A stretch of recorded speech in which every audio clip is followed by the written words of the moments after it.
And actually, last year you were on Chris Jericho's podcast, and you talked to him about this whole thing. He remembered it vividly because, Mhm. as most of our listeners know, he was there, still very young in the business, as one of the thrill seekers with Lance Storm.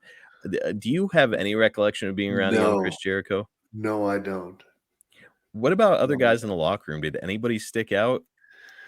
no, I can't remember. My memory's pretty much gone, bro. Well, look, and to be honest, we're talking about 3 months of your life. Yeah, So yeah. it's I cannot 30 blame you. something years ago. Yeah, Right. I'm fighting addiction like a motherfucker and losing.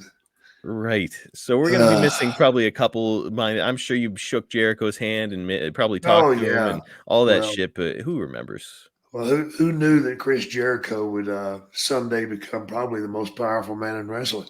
How about that? Yeah, And still to this day, he's in his 50s and he's performing at a high yeah. level. Man, Performing at a high level, and the work that he does behind the scenes tells me that he's number one, man. I don't know of anybody that's got their hand more on wrestling than Chris Jericho. and is somebody who's able to change and adapt to Yeah, pro wrestling. yeah, I mean, yeah. how many character changes has he had? He just flips, man. He just flips.